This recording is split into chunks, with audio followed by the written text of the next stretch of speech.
En juillet 2024, une patrouille matinale de routine le long de la frontière entre l'Arizona et le Mexique a conduit au scandale de corruption le plus important de l'histoire de l'Amérique du Nord. Un agent de la DEA à la retraite, ne suivant que son instinct et des décennies d'expérience, est tombé sur un avion de cartel soigneusement dissimulé, enterré dans le désert de Sonora. Mais ce qui semblait être le crash d'un autre trafiquant de drogue s'est transformé en quelque chose de bien plus sinistre. Caché dans cette épave, il n'y avait pas la cargaison habituelle de drogue ou d'armes. C'était quelque chose que les cartels et les fonctionnaires corrompus des deux côtés de la frontière tueraient pour garder enterrées les preuves d'un vaste réseau criminel s'étendant des maisons d'État mexicaines aux couloirs de Washington D.C. La découverte conduirait finalement à l'arrestation de 2 gouverneurs mexicains, de 4 membres du Congrès américain, de dizaines de fonctionnaires de haut rang et exposerait un réseau de corruption de 2 milliards de dollars, de meurtres et de conspirations internationales. C'était l'histoire de la façon dont la découverte d'un homme dans le sable du désert a fait tomber un empire de corruption qui semblait intouchable. Mais faire éclater cette vérité aurait un coup dévastateur, forçant les hommes et les femmes de bien à décider quel prix ils sont prêts à payer pour la justice, ont dit certains. James Hawkins, j'aurais dû laisser cet avion enterré dans le sable. D'autres l'appelaient un héros. Mais alors que les corps commençaient à s'accumuler et que les menaces se rapprochaient, une chose devint claire, ce n'était plus seulement une question de drogue. C'était une question de pouvoir, d'argent et de la fine ligne entre la loi et la corruption qui traverse le cœur de 2 nations. Avant de revenir, dites-nous d'où vous nous regardez et si cette histoire vous touche, assurez-vous d'être abonné, car demain, j'ai quelque chose de très spécial pour vous. Le soleil du matin projetait une longue ombre sur le désert de Sonora tandis que James Hawkins guidait son cheval le long du sentier familier. 30 ans avec la DEA lui avait appris à faire confiance à son instinct et quelque chose dans le désert ne tournait pas rond aujourd'hui. Le vent avait déplacé le sable pendant la nuit, révélant des motifs qui ne devraient pas être là. « Facile, ma fille », marmonna-t-il en tirant doucement sur la bride. Les oreilles de son cheval se trémoussèrent vers l'avant, sentant sa tension. Les traces étaient subtiles, le genre de traces que la plupart des gens rateraient, mais Hawkins n'avait pas passé 3 décennies à chasser les cartels dans le désert pour rater quelque chose comme ça. Il descendit de ses bottes en crissant sur le sable. Son téléphone sonna. Le visage de Linda apparut sur l'écran. « Papa, tu avais promis d'arrêter avec les patrouilles du matin, juste pour exercer le cheval. »« Chérie, non. Et je suppose que tu as accidentellement emballé tes jumelles et ton téléphone satellite. » Hawkins sourit malgré lui. « Tu ressembles à ta mère. Quelqu'un doit s'occuper de toi. Tu es à la retraite maintenant, souviens-toi, je serai à la maison pour le petit déjeuner. Je t'aime. Je t'aime aussi, fais attention. » Il mit le téléphone dans sa poche, étudiant le sol. Les traces menaient derrière une grande dune soigneusement recouverte, mais pas tout à fait parfaitement. En les suivant, il trouva le premier morceau de métal, une section d'aile délibérément enterrée. 20 minutes plus tard, il regardait ce qui restait d'un petit avion cargo méthodiquement caché dans le sable. Ce n'était pas un lieu de crash, c'était un enterrement. Le cockpit avait été nettoyé, mais quelque chose attira son attention dans la soute, un ordinateur portable partiellement écrasé, mais intact, et à côté, un étui étanche rempli de documents. Son téléphone satellite était dans sa main avant qu'il ne l'attrape consciemment. « Rebecca, c'est Hawkins. Souviens-toi de cette faveur que tu me dois de Warren James, ça fait quoi, 2 ans? J'ai besoin de tes yeux dans le ciel, quelque chose ne va pas ici. » Je sais, Rebecca. Ce ne peut pas être juste. Il y a un enterrement délibéré ici, cartel simple. Mais ils ont pris trop de soin à le cacher. Ce n'est pas leur style habituel. Donne-moi les coordonnées. Pendant qu'il les lisait, un mouvement attira son attention, un éclat de métal sur une crête lointaine. Des jumelles ou une lunette, à quelle vitesse peux-tu me donner ces images? 20 minutes, peut-être 15 ou 10. Je ne suis pas seul ici. Il mit fin à l'appel en scrutant soigneusement l'horizon. La silhouette sur la crête avait disparu, mais il pouvait sentir les yeux sur lui. Sa main s'est instinctivement déplacée là où se trouvait son arme de service, trouvant de l'air vide à la place. La soute lui offrit plus de surprises, relevés bancaires, en tête du gouvernement, des noms qu'il reconnut dans les gros titres. Ce n'était pas juste une course de drogue qui a mal tourné. Son téléphone vibra à nouveau. Rebecca, je sors de là, maintenant. Tu vois ça? 3 véhicules s'approchent du sud, une lourde traînée de poussière, ils se déplacent vite. Il se déplaçait déjà, mais pas vers son cheval. Les documents allèrent dans sa sacoche avec l'ordinateur portable. Le reste, il le photographia rapidement avec son téléphone. Combien de temps? 5 minutes, peut-être moins? Appelle Peter Crawford au bureau du shérif, dis-lui que j'ai trouvé quelque chose. Le craquement d'un fusil fendit l'air matinal, le sable explosa près de ses pieds. Dis-lui que j'ai trouvé quelque chose. Et Rebecca lui dit d'amener tout le monde. Le cheval fut effrayé par le coup de feu, mais resta suffisamment près pour qu'il puisse monter. Alors qu'ils atteignaient le sommet du 1er juin, d'autres coups de feu retentirent derrière eux. Son esprit s'emballa alors qu'il chevauchait. Les documents qu'il avait entrevus, les noms, l'enterrement soigneusement dissimulé, c'était plus gros que de la drogue. Quelqu'un s'était donné beaucoup de mal pour cacher cet avion et maintenant ils allaient se donner autant de mal pour s'assurer qu'il reste caché. Les mots de Linda résonnaient dans sa tête, « Tu es à la retraite maintenant, souviens-toi. » Mais il y a des choses qu'on ne pouvait pas abandonner. Une vérité demandait à être trouvée. Le bruit des moteurs grandissait derrière lui alors qu'il poussait son cheval plus fort. Il connaissait ces dunes, connaissait chaque creux et chaque crête. Il aurait besoin de chaque parcelle de cette connaissance pour survivre à l'heure suivante. Plus de coups de feu soulevèrent du sable autour de lui, les véhicules se rapprochaient. Mais devant lui, il pouvait voir les rochers familiers de Dead Man's Canyon. S'il pouvait y arriver. Son téléphone vibra une dernière fois. Un message de Rebecca. Des points de contrôle frontaliers spécifiques sont devenus sombres, pas tout le système, juste certaines caméras, certains scanners ciblant les angles morts. Cela est arrivé pendant les pannes de courant, c'est tout, selon les registres officiels. Rien, pas de passage à niveau, pas de cargaison, une couverture parfaite pour les expéditions non autorisées. Luna a étudié les schémas. Donne-moi tout sur les allégations originales de Teresa Gomez. Déjà fait. La plupart des dossiers ont disparu, mais j'ai trouvé ça. Il lui a remis une clé USB, une copie de sauvegarde qu'elle avait faite avant qu'il ne la vire. Au bureau du shérif, Crawford a fait face à 2 enquêteurs des affaires internes. Leur badge brillait sous les lumières fluorescentes. Le shérif explique que ces opérations non autorisées dans des secteurs restreints étaient de la patrouille frontalière standard, sans journaliser les activités. Le système informatique doit à nouveau faire des siennes. Coupe budgétaire, vous savez comment c'est. L'enquêteur plus âgé s'est penché en avant, nous avons des rapports. Vous avez été en contact avec l'agent retraité de la DEA, James Hawkins? Hawkins ne l'a pas vu depuis des mois. Alors ça ne vous dérange pas que nous vérifions vos relevés téléphoniques? Pas du tout, dès que vous obtenez un mandat. Sa ligne sécurisée a clignoté. Le message de Luna était bref, ne faites pas confiance aux affaires internes. Ils rendent compte à Parker à Mexico. Le gouverneur Santos faisait les 100 pas dans son bureau, le téléphone pressé contre son oreille. L'avion était censé être complètement détruit. Maintenant, nous avons un agent retraité avec des preuves et un journaliste qui pose des questions. La voix à l'autre bout du fil était calme. La situation est gérée. Comme vous avez géré le pilote?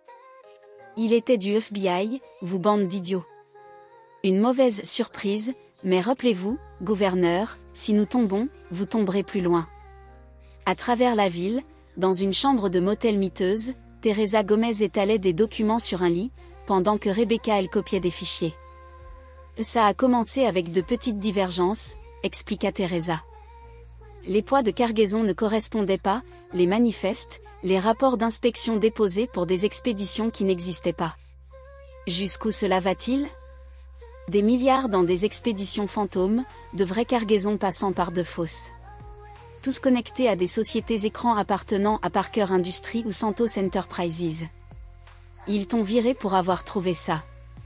M'ont viré, ils ont essayé de me tuer. Ils ont appelé ça un accident de voiture. Le rire de Teresa était amer. C'est là que j'ai su que j'étais de retour à la planque. L'ordinateur portable de Linda a sonné. Papa, regarde ça, quelqu'un a téléchargé des données depuis le site du crash. Ça ressemble à des fichiers audio. Hawkins a branché des écouteurs. Une voix d'homme effrayé se fit entendre. Test. Test. Si tu entends ça, je suis probablement mort.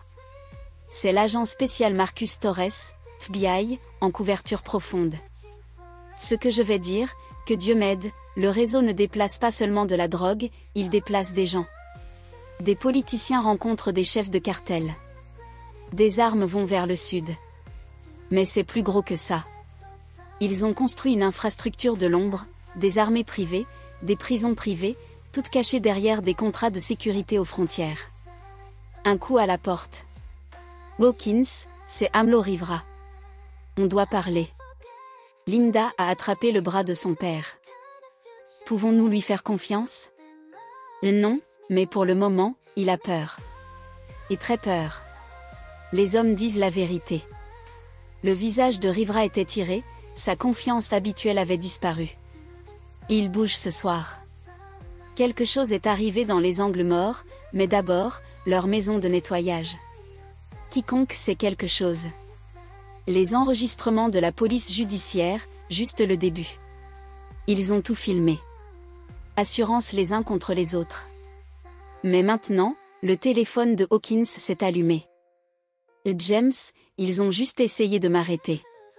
Accusation officielle de corruption. Luna dit qu'il passe à autre chose. Tout le monde connecté à l'affaire. Combien d'heures? Peut-être qu'il n'essaie même pas d'être subtil maintenant. L'ordinateur portable de Linda a de nouveau sonné.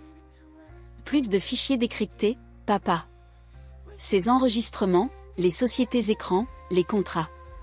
Ils ne déplacent pas seulement de la contrebande. Quoi d'autre d'après ça? Ils déplacent des témoins, des gens qui ont disparu après avoir témoigné contre des cartels, contre des politiciens, des prisons privées. Hawkins marmonna, Torres avait raison. Le téléphone de Rivera a vibré. Son visage est devenu pâle. Ils ont trouvé Teresa Gomez. L'établissement des officiers propres de Crawford a dû prendre une décision. Shérif, nous sommes désarmés. Ce ne sont pas des flics ordinaires auxquels nous sommes confrontés. Crawford a vérifié son arme. Non, ce sont des traîtres et ils sont sur le point d'apprendre ce que signifie un vrai travail de police sous terre. Hawkins et Rivera atteignirent le niveau du coffre-fort. Des corps de garde jonchaient leur chemin. James Rivera dit doucement, ce qu'ils ont dans ce coffre-fort, ce ne sont pas seulement des preuves, c'est la preuve de la profondeur de tout ça. Les agences de renseignement militaires, jusqu'où les cartels étaient. C'est juste le début. Ils ont tout infiltré. La voix de Linda crépitait d'urgence. Papa, Rebecca a trouvé plus de dossiers. Les équipes d'assassinat, certaines d'entre elles sont déjà à l'intérieur des bâtiments gouvernementaux, attendant combien de temps? Peut-être moins. Teresa Gomez, toujours en détention, entendit les coups de feu approcher. Il est trop tard. Santos s'est moqué de lui. L'opération a commencé dès ce matin. Le pays implorera la sécurité pour l'ordre. Vous pensez vraiment que les gens accepteront la loi martiale, répondit le shérif. Acceptez-la, ils l'exigeront. C'est incroyable ce qu'un peu de chaos orchestré peut accomplir. La porte du coffre-fort se profilait devant eux, de l'acier lourd et des serrures électroniques. Rivera s'avança. Je peux l'ouvrir. J'ai aidé à concevoir le système. Pourquoi nous aidez-vous vraiment? Demanda Hawkins. Les mains de Vera se déplacèrent sur le clavier. Parce que j'ai vu ce qu'il y avait dans l'avion. Ce qu'il planifie vraiment, ce n'est plus une question de drogue ou d'argent. C'est une question de contrôle total. La porte du coffre s'ouvrit avec un sifflement. À l'intérieur, des étagères de disques durs, des documents et des enregistrements se tenaient en témoignage silencieux. Les preuves de décennies de corruption, prêtes à être exposées. Le téléphone de Hawkins s'alluma. Luna, James, ça commence. Des attaques coordonnées à travers le pays. Ils avancent plus vite que nous le pensions. Les cibles majeures dans 12 villes. Assassinats politiques. Bombardements. Évasion de prison en masse. Tout est conçu pour créer la panique et justifier exactement la loi martiale. Les sociétés de sécurité privées de Parker se mobilisaient déjà. Au moment où l'urgence est déclarée, ils prennent le contrôle. Contrôle officiel, légal. Linda entra par effraction. « Papa, tu dois voir ça. Rebecca vient de trouver les ordres d'opération de demain. Il ne s'agit plus seulement des États frontaliers. Il prévoit d'étendre ça à l'échelle nationale. Une prise de contrôle complète. » L'installation trembla avec une explosion au-dessus. La voix de Santos vint dans le système de sonorisation. « Je crains que cela ait assez duré. Les charges sont fixées dans 5 minutes. Toutes les preuves de notre opération seront détruites, ainsi que toute personne encore à l'intérieur. » Rivera vérifia son téléphone, son visage sombre. Il ne bluffe pas. Il préférerait tout détruire plutôt que de le laisser être exposé. Hawkins regarda le coffre-fort plein de preuves, puis son téléphone montrant le chaos qui se propageait à travers le pays. Linda dit à Crawford, « Emmène tout maintenant, papa. C'est un piège. » Oui, mais c'est aussi notre seule chance. Si cette preuve brûle, il gagne. Peu importe combien de personnes meurent ce soir. L'installation trembla à nouveau, le temps était compté. La vérité était ici, dans ce coffre, la preuve de la plus grande conspiration de l'histoire américaine. Mais faire sortir cela vivant, c'était une autre affaire entièrement. Au-dessus d'eux, le bruit des hélicoptères devenait plus fort. La nuit était sur le point de devenir très intéressante. Approche tactique, prendre le contrôle des infrastructures clés, communication, transport, isoler et éliminer la résistance potentielle. Luna s'est coordonnée avec ce qui restait des forces fédérales loyales. La chaîne de commandement militaire est fracturée. Certaines bases sont dans l'obscurité, d'autres signalent des ordres contradictoires.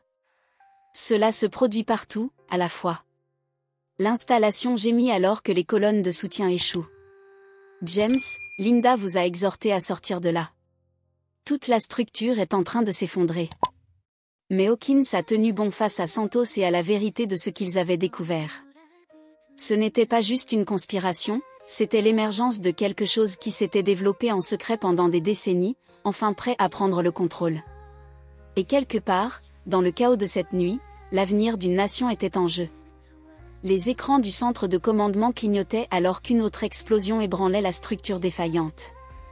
Hawkins faisait face à Santos, tandis que des débris pleuvaient du plafond. Chaque homme savait que les prochaines minutes changeraient tout. « Vous pensez toujours que c'est une question de pouvoir ?» demanda Santos étrangement calmement. « C'est une question de survie. La démocratie est trop lente, trop faible pour faire face à ce qui arrive, et vos armées privées sont la réponse, l'ordre par la force. Les cartels ont aussi enseigné cela. » La voix de Linda coupa leur confrontation. « Papa, des flux de données massifs sont téléchargés sur les serveurs du gouvernement. Ils n'effacent pas seulement l'histoire, ils la remplacent. Pouvez-vous l'arrêter ? » En essayant, mais attendez, Rebecca a trouvé quelque chose. Ces téléchargements viennent d'ailleurs. La deuxième installation, en dehors des forces de Crawford, faisait face à une nouvelle menace. Des hélicoptères militaires sont apparus à l'horizon, mais ce n'étaient pas les renforts qu'ils espéraient. Ceux-là ne sont pas de l'armée régulière, avertit son adjoint. Ce sont des entrepreneurs militaires privés. Ils déploient des armes lourdes.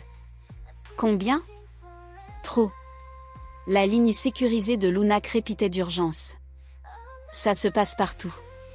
Les forces de sécurité privées prennent le contrôle des infrastructures clés, mais il y a quelque chose qui ne va pas avec le modèle.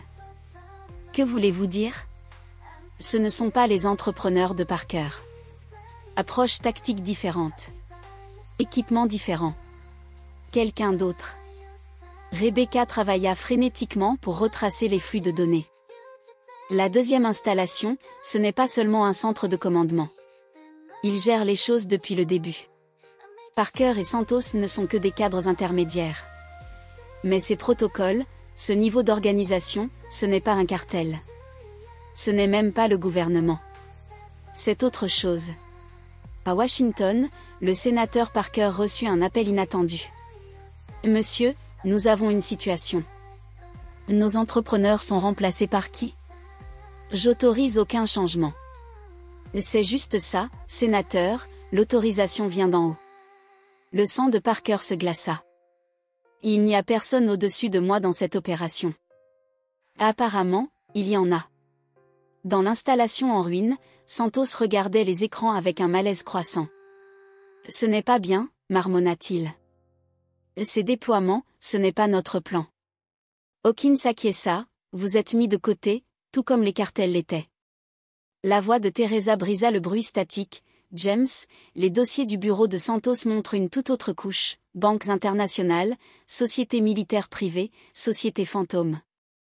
Ils ont utilisé les cartels pour construire l'infrastructure, utilisé des fonctionnaires corrompus pour placer leurs gens. Mais le vrai pouvoir attend de prendre le contrôle. Hawkins termina, ce n'était pas seulement une question d'Amérique. Ce n'était pas seulement une question de pouvoir. C'était l'émergence d'un nouvel ordre mondial.